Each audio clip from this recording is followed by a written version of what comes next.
BJP രണ്ടും കൽപ്പിച്ചു തന്നെയാണ്.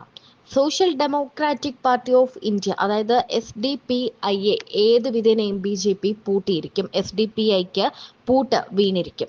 ഇപ്പോൾ ഏറ്റവും പുതിയ വാർത്ത എത്തുന്നത് കള്ളപ്പണം വെളുപ്പിക്കൽ കേസിൽ social democratic party of India ദേശീയ പ്രസിഡന്റ് MK ഫൈസി അറസ്റ്റിലായി എന്നതാണ്.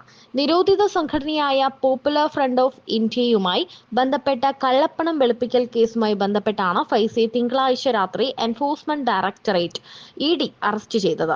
കള്ളപ്പണം വെളുപ്പിക്കൽ നിരോധന നിയമപ്രകാരമാണ് ഫൈസിയെ കസ്റ്റഡിയിലെടുത്തത്. തിങ്കളാഴ്ച രാത്രി ഡൽഹി അന്താരാഷ്ട്ര വിമാനത്താവളത്തിൽ നിന്ന് കള്ളപ്പണം വെളുപ്പിക്കൽ നിരോധന നിയമപ്രകാരം ഇയാളെ കസ്റ്റഡിയിലെടുത്തു എന്ന് ED വ്യക്തമാക്കി. ഫൈസി നിയമവിരുദ്ധമായ സാമ്പത്തിക ഇടപാടുകൾ നടത്തിയെന്നും കള്ളപ്പണം വെളുപ്പിക്കലിൽ ഇദ്ദേഹത്തിന് പങ്കുണ്ടെന്നും സമഗ്രമായ അന്വേഷണത്തിൽ കണ്ടെത്തിയതിനെ തുടർന്നാണ് അറസ്റ്റ് ചെയ്തതെന്ന് ED വൃത്തങ്ങൾ അറിയിച്ചു. തീവ്രവാദ പ്രവർത്തനങ്ങൾ പ്രോത്സാഹിപ്പിക്കുന്നതായി സംശയിക്കുന്ന സംഘടനകളുമായി ബന്ധപ്പെട്ടാണ് ഫൈസി സാമ്പത്തിക ഇടപാടുകൾ നടത്തിയതെന്നും ഇത്തരം തീവ്രവാദ പ്രവർത്തനങ്ങൾ തടയുന്നതിന്റെ ഭാഗമാണ് അറസ്റ്റെന്നും ED കൂട്ടിച്ചേർത്തു. 2009 SDPI എന്ന പാർട്ടി സ്ഥാപിതമായത്. കേന്ദ്ര സർക്കാർ നിരോധിച്ച പോപ്പുലർ ഫ്രണ്ട് ഓഫ് ഇന്ത്യയുമായി SDPIക്ക് ബന്ധമുണ്ടെന്ന് നേരത്തെ ആരോപണമുയർന്നിരുന്നു.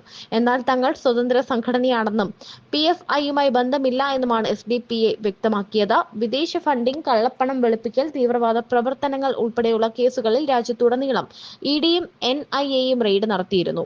പോപ്പുലർ ഫ്രണ്ടിന്റെ മുതിർന്ന നേതാക്കൾ അടക്കം 26 പേർ അറസ്റ്റിലായിരുന്നു. ഇവരുടെ സ്വത്തുവകകൾ കണ്ടുകെട്ടുകയും ചെയ്തിട്ടുണ്ട്.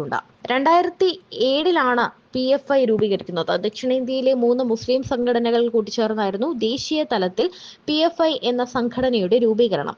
National democratic friend in Kerala NDF, കർണാടകയിലെ കർണാടക ഫോറം ഫോർ ഡിഗ്നിറ്റി, തമിഴ്നാട്ടിലെ മനിത നീതി പാസറൈ MNP എന്നീ സംഘടനകൾ ചേർന്നാണ് PFIയുടെ ഉദയം. 2006 കോഴിക്കോട് നടന്ന യോഗത്തിലാണ് 3 സംഘടനകളെയും ഒരു കുടക്കീഴിൽ കൊണ്ടുവരാനുള്ള തീരുമാനമുണ്ടായത്.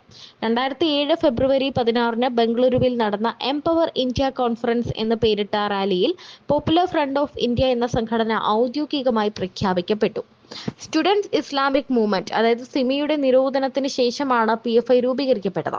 2001 സിമി നിരോധിക്കപ്പെട്ടത്. തുടക്കത്തിൽ ന്യൂനപക്ഷ ദളിത് വിഭാഗങ്ങൾക്ക് വേണ്ടിയുള്ള പോരാട്ടമാണ് സംഘടനയുടെ ലക്ഷ്യമെന്നാണ് PFI വ്യക്തമാക്കിയിരുന്നത്. കർണാടകയിൽ കോൺഗ്രസ്, BJP, JDS എന്നീ മുഖ്യധാരാ പാർട്ടികളെ വിമർശിച്ചിരുന്നു PFI. എന്നാൽ മുസ്ലിം വിഭാഗത്തിന്റെ വോട്ട് ലഭിക്കാൻ തെരഞ്ഞെടുപ്പിൽ ഇവരുടെ പിന്തുണ തേടുന്നുവെന്ന് ഈ മുഖ്യധാരാ പാർട്ടികളെല്ലാം പരസ്പരം ആരോപണം ഉന്നയിച്ചിരുന്നു. PFI ഇതുവരെ തെരഞ്ഞെടുപ്പിൽ മത്സരിച്ചിട്ടില്ല. RSSനെയും VHPയെയും പോലെ മതകാര്യത്തിൽ മാത്രമാണ് നേരിട്ട് പ്രവർത്തിച്ചിരുന്നത്. മാത്രമല്ല PFI ഒരിക്കലും തങ്ങളുടെ അംഗങ്ങളുടെ റെക്കോർഡ് സൂക്ഷിക്കാറില്ല. ഇതിനാൽ തന്നെ കുറ്റകൃത്യങ്ങളിൽ അറസ്റ്റ് രേഖപ്പെടുത്തിയാൽ സംഘടനയിലേക്ക് എത്തുന്നത് പോലീസിനും ഏജൻസികളിലേക്കും എളുപ്പമായിരുന്നില്ല.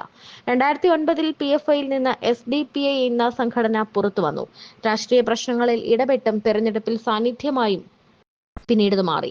SDPIയുടെ രാഷ്ട്രീയ പ്രവർത്തനങ്ങളുടെ അടിത്തട്ടിൽ PFI സാന്നിധ്യം പ്രകടമായിരുന്നു. പിന്നീട് അങ്ങോട്ട് തീവ്ര ഇസ്ലാമിക് ഗ്രൂപ്പ് എന്ന രീതിയിലാണ് PFI കണക്കാക്കപ്പെട്ടത്. നിരോധിക്കപ്പെട്ട സിമിയുമായി ചില PFI സ്ഥാപക നേതാക്കൾക്കുണ്ടായിരുന്ന ബന്ധം കൂടി വെളിച്ചത്ത് വന്നതോടെ ഈ ആരോപണം ബലപ്പെടുകയായിരുന്നു. 2001 സെപ്റ്റംബറിൽ നിരോധിച്ച സിമിയുടെ രേഖകളും ഓഫീസുകളും പിടിച്ചെടുക്കുകയും അംഗങ്ങളെ ജയിലിൽ അടയ്ക്കുകയും ചെയ്തിരുന്നു.